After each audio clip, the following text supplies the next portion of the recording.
السلام علیکم ورحمۃ اللہ وبرکاتہ۔ عزیز طالبات، ابھی ہم ابو داؤد شریف جلد ثانی سبق نمبر 21 صفحہ نمبر 519 تا 520 کی عبارت اسباب فی الدازی و باب فی الاوعیت یہاں سے انشاءاللہ شروع کریں گے۔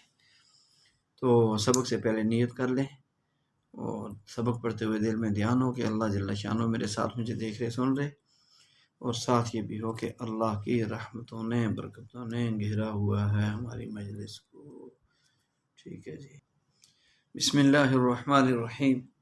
اللہم صلی وسلم وبارک علی سیدنا محمد کما تحب و ترضى، جزا اللہ عنا سیدنا محمد ما هو اہلہ۔ باب فی الدازی۔ حدثني أبو مالك الأشعري رضي الله تعالى عنه أنه سمع رسول الله صلى الله عليه وسلم يقول: لا يشربن ناس من أمتي الخمر يسمونها بغير اسمها أو كما قال النبي صلى الله عليه وسلم۔ یہ باب ہے دازی سے تیار ہونے والی شراب کے حکم کے بارے میں۔ حضرت مالک بن ابی مریم کہتے ہیں کہ عبد الرحمن بن غنم ہمارے پاس آئے تو ہم نے ان سے تذکرہ کیا قلا کا، تو انہوں نے فرمایا کہ مجھے ابو مالک اشعری رضی اللہ تعالی عنہ نے بیان کیا کہ انہوں نے نبی اکرم صلی اللہ علیہ وسلم کو فرماتے ہوئے سنا کہ میری امت کے کچھ لوگ شراب پئیں گے، لیکن اس کا نام شراب کے علاوہ کچھ اور رکھ لیں گے۔ دازی کا مطلب ہے کہ نبیذ بنانے لگے لیکن وہ نشہ آور حالت کو پہنچ گئی اور استعمال کرنے والا نبیذ کہہ کر پی جائے، تو اس کا مطلب یہ ہوا کہ نام بدل دیا، نشہ آور اس لیے، اور نشہ آور ہے لیکن نام بدل کر پی لیا، اس لیے ابو مالک رضی اللہ عنہ نے حدیث نبوی سے سنا کر آگاہ کیا کہ نام بدل کر لوگ اسے استعمال کریں گے۔ اگلا باب ہے فی الاوعیتی۔ اس کا مطلب ہے شراب میں استعمال ہونے والے برتنوں کا بیان، کہ جو برتن شراب پینے بنانے کے لیے استعمال ہوئے ان کا بیان ہے کہ کیا حکم ہے۔ عن ابن عمر و ابن عباس رضی اللہ تعالی عنہم قال نشهد ان رسول اللہ صلی اللہ علیہ وسلم نہا عن الدباء والحنطم والمزفت والنقیر او کما قال النبی صلی اللہ علیہ وسلم۔ حضرت عبداللہ بن عمر اور حضرت عبداللہ بن عباس رضی اللہ عنہم فرماتے ہیں کہ ہم گواہی دیتے ہیں،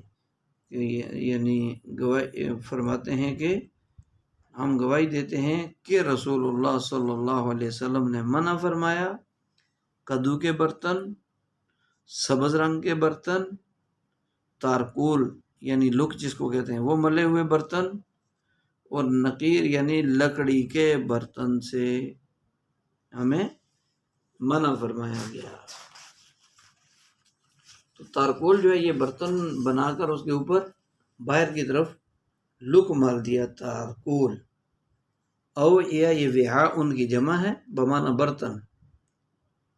قرآن کریم میں آتا ہے فَبَدَأَ بِأَوْعِيَتِهِمْ قَبْلَ وِعَاءِ أَخِي سورہ یوسف میں، اور آگے الحنتمہ روغنی گھڑا،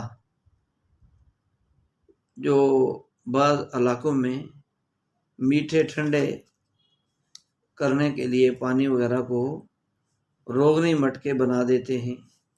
دبا یہ کدو کا برتن ہوتا ہے کہ کدو بہت بڑا ہو جاتا ہے، کافی بڑا، 3-4 کلو اس میں پانی آ جاتا ہے، اس کا 5-6 کلو یا 8 کلو وزن ہوتا ہے، تو اس کدو کو خشک کرتے ہیں اس کی بیل کے ساتھ ہی، اتارتے نہیں ہیں۔ خشک ہو جائے تو اس کے اندر سے بیج وغیرہ اس کے اوپر جو حصہ پودے کے ساتھ لگا ہوتا ہے وہاں سے تھوڑا سا کاٹ کر ڈھکن کی شکل بنا لیتے ہیں، تو وہ اوپر سے چھوٹا اور نیچے سے کافی بڑا چوٹا موڑا جو ہے چوڑا سا ہوتا ہے۔ اس کے اندر سے بیج وغیرہ صاف کر کے خول نما برتن بن جاتا ہے، جیسے ایک بوتل ہو، اوپر سے تنگ منہ، جیسے سرائی ہوتی ہے، اوپر سے تنگ منہ اور نیچے سے چوڑی، ایسے ہی یہ کدو کا برتن بھی ہوتا ہے۔ النقیر کھجور یا کسی بھی درخت کے زمین کی طرف والا جو سرا ہوتا ہے، یعنی تنے کی جڑ کے اندر سے گول تراش کر شراب بنانے کے لیے کامیاب قسم کا ایک برتن بناتے تھے۔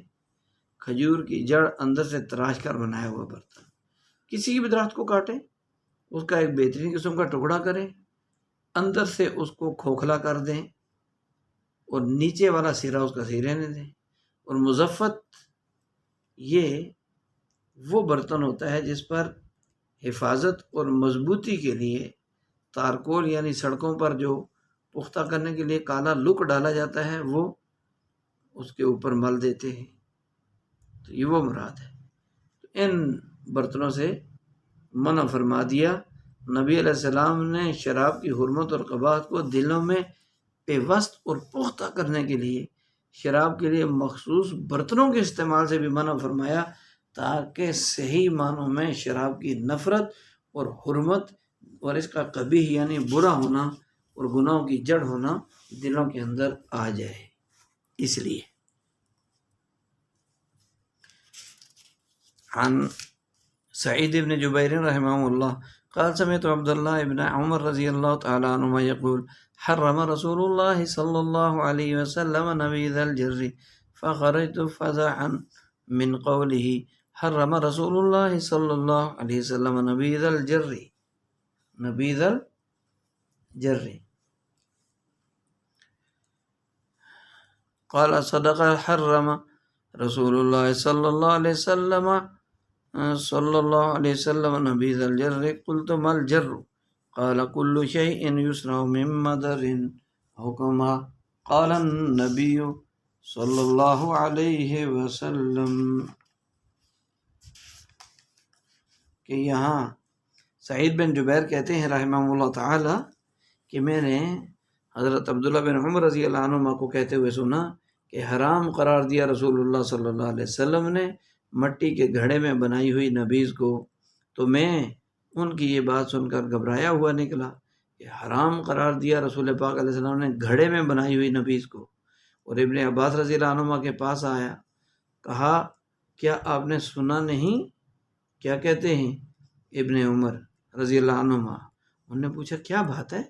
میں نے کہا وہ ابن عمر رضی اللہ عنہ کہتے ہیں کہ رسول اللہ صلی اللہ علیہ وسلم نے گھڑے کی نبیذ کو حرام قرار دیا۔ انہوں نے کہا وہ سچ کہتے ہیں ابن عمر رضی اللہ عنہ، رسول پاک صلی اللہ علیہ وسلم نے گھڑے کی نبیذ کو حرام قرار دیا ہے۔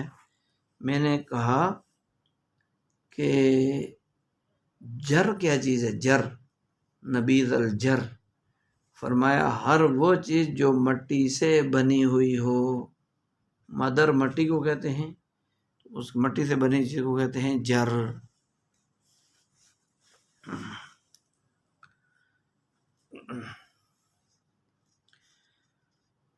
عن ابن عباس رضی اللہ تعالی عنہما وهذا حدیث سلیمان قال قدم وفد عبد القیس علی رسول اللہ صلی اللہ علیہ وسلم فقالوا یا رسول اللہ ان هذا قالوا یا رسول اللہ ان هذا الحي من ربيعة قد حال بيننا وبينك كفار مضر ولسنا نخلص إليك إلا في شهر حرام فمرنا بشيء نأخذ به وندعو إليه من ورائنا قال آمركم بأربع وأنهاكم عن أربع الایمان باللہ شہادت اللہ الہ الا اللہ وعقد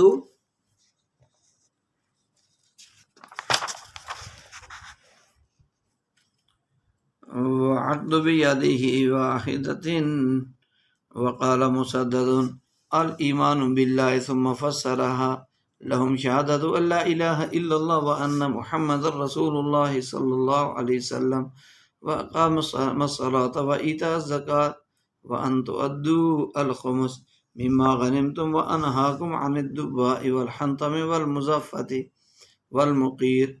وقال ابن عبيد النقير مكان المقير.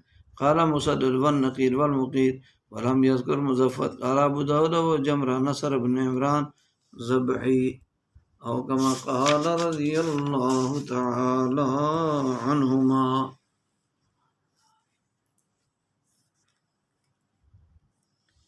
حضرت ابن عباس رضی اللہ تعالیٰ عنہ کہتے ہیں کہ وفد عبد القیس یعنی عبد القیس کا وفد رسول پاک صلی اللہ علیہ وسلم کے پاس آیا تو ان لوگوں نے عرض کیا اللہ کے رسول ہم لوگ بنو ربیعہ کا ایک قبیلہ ہے.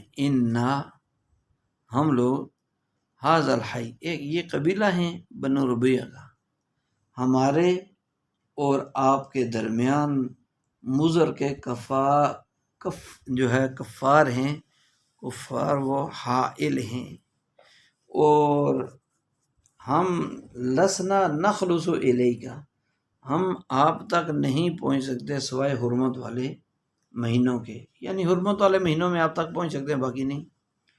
تو آپ ہمیں ایسی چیزوں کا حکم دیجئے کہ جن پر ہم عمل کریں اور ان چیزوں کی طرف لوگوں کو بلائیں. میں ورائنا اپنے پیچھے والوں کو یعنی جن کو ہم اپنے علاقے میں چھوڑ کر آئے ہیں. تو آپ صلی اللہ علیہ وسلم نے فرمایا آمرکم میں تمہیں حکم دیتا ہوں 4 باتوں کا یعنی 4 کاموں کے کرنے کا حکم دیتا ہوں.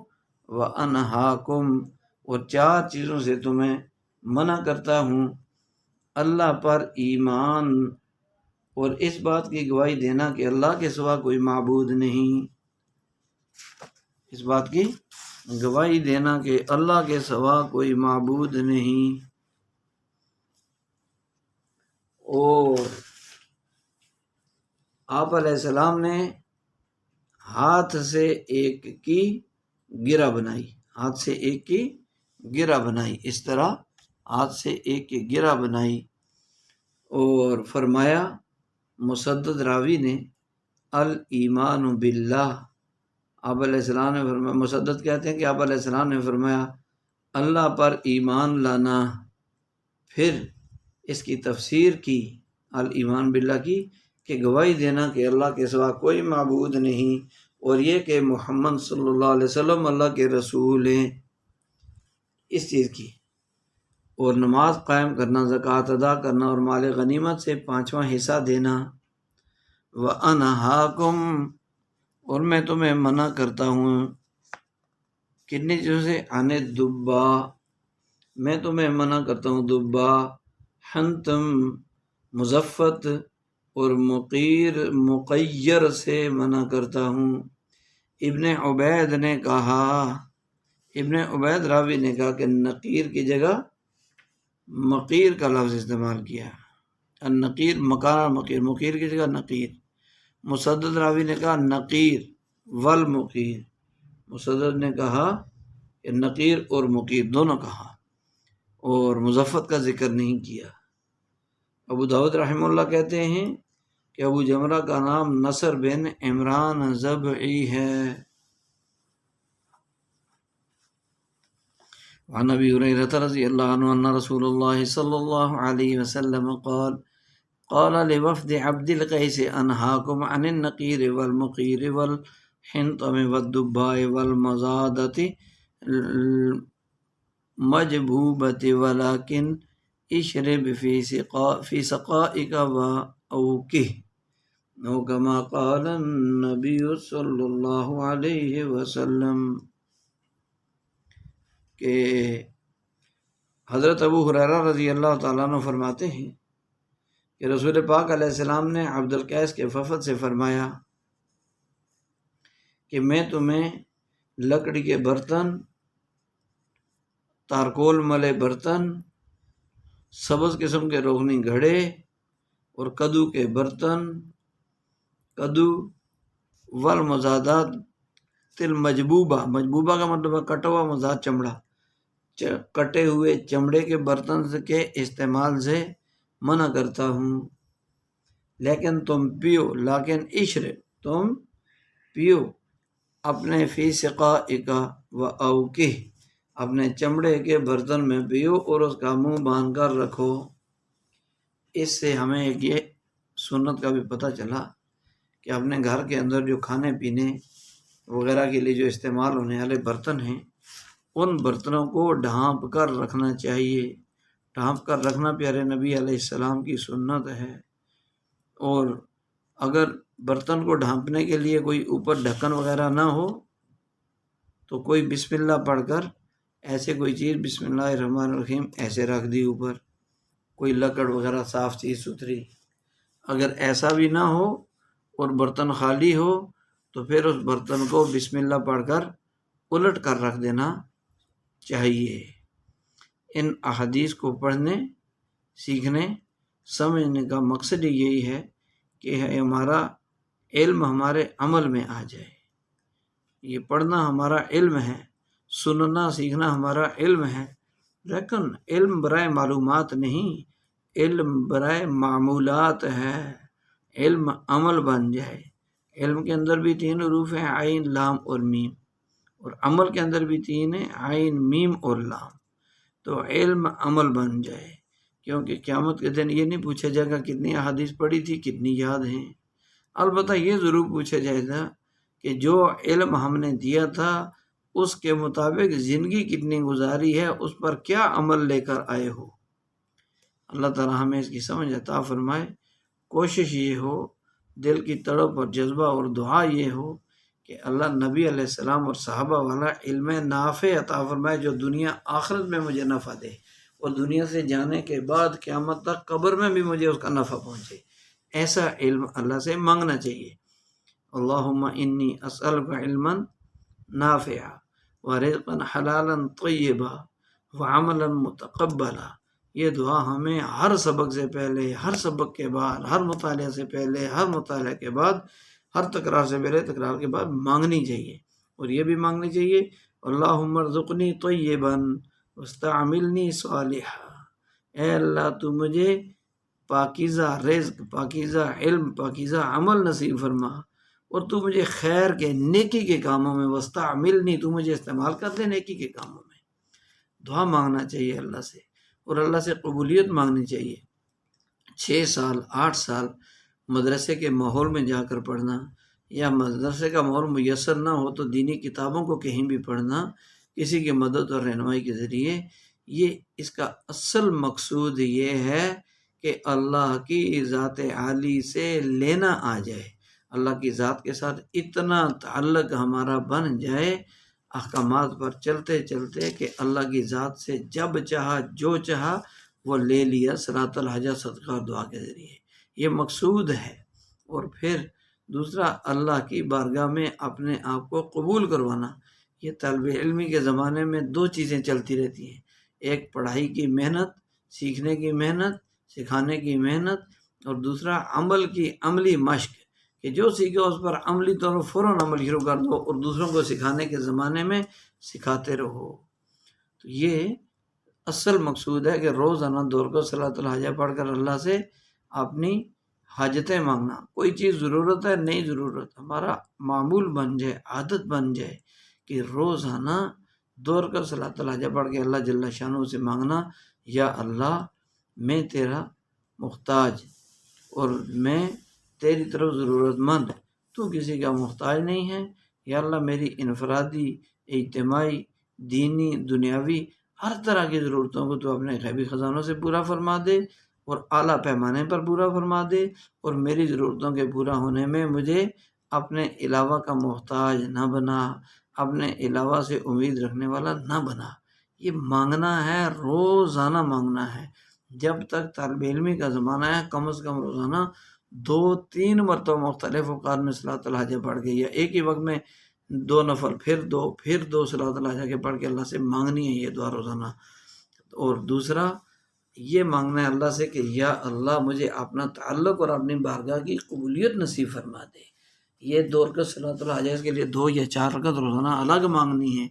اے اللہ مجھے قرآن حدیث اور دین اسلام کو سیکھنے، سمجھنے، عمل کرنے، پوری دنیا تک پہنچانے کے لیے ایسے قبول فرما جیسے آپ صلی اللہ علیہ وسلم اور صحابہ کرام کو قبولیت، عافیت، برکت، اخلاص، استقامت نصیب فرمائی، اور جیسے ابراہیم علیہ السلام، اسحاق علیہ السلام کو، اسماعیل علیہ السلام کو تو نے اپنے بارگاہ میں قبولیت نصیب فرمائی، مجھے بھی اور تمام مسلمانوں کو وہ قبولیت نصیب فرما۔ یہ روزانہ مانگنا ہے انشاءاللہ تعالی۔ جی اگلی حدیث ہے عن ابن عباس رضی اللہ تعالی عنہ فی قصۃ وفد عبد القیس قالوا فیما نشرب یا نبی اللہ فقال النبی صلی اللہ علیہ وسلم علیکم باسقیۃ الادم التي یراث علی افواہها، اور کما قال النبی صلی اللہ علیہ وسلم۔ نبی علیہ السلام ابن عباس سے وفد عبد القیس کے واقعے کے سلسلے میں روایت ہے، انہوں نے پوچھا، عبد القیس کے وفد نے نبی کریم صلی اللہ علیہ وسلم سے کہ ہم کس چیز میں پئیں؟ فیما نشرب یا نبی اللہ، اللہ کے نبی ہم کس چیز میں پئیں؟ تو آپ صلی اللہ علیہ وسلم نے فرمایا، اللہ کے نبی علیہ السلام نے، تم ان مشکیزوں کو لازم پکڑو، ان مشکیزوں کو لازم پکڑو۔ تو نبی کریم صلی اللہ علیہ وسلم نے فرمایا کہ تم ان مشکیزوں کو لازم پکڑو جن کے منہ باندھ کر رکھے جاتے ہوں، جن کے منہ باندھ کر رکھے جاتے ہوں، ان مشکیزوں کو لازم پکڑو۔ یوراس بمانا یربط، الربط کا معنی ہوتا ہے باندھنا، تو باندھے جاتے ہوں جن کے منہ، فا ان کی جمع افواہ ہے۔ تو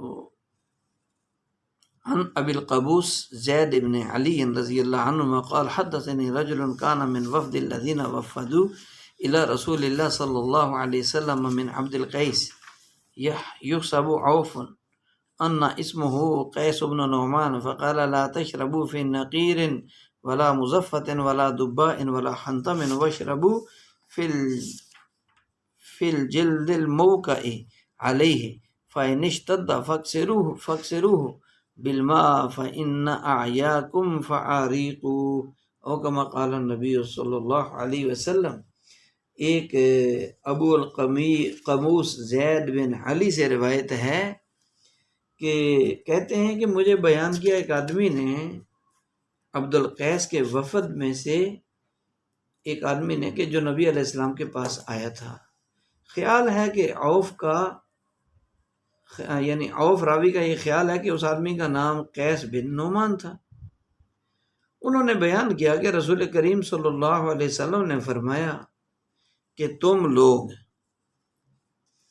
لا تشربوا النبیذ، نبیذ نہ پیو، تم لوگ نقیر، مزفت، دبا اور حنتم میں نہ پیو، بلکہ واشربوا فی الجلد الموکاء، بلکہ مشکیزوں سے پیو جن پر ڈھکن لگا ہوا ہو، ایسے مشکیزوں میں پیو جن پر ڈھکن لگا ہوا ہو منہ پر۔ فَإِنِ اشْتَدَّ فَاكْسِرُوا، اور اگر نبیذ میں تیزی آ جائے یعنی نشہ آور کیفیت بن جائے تو اس کو توڑ دو۔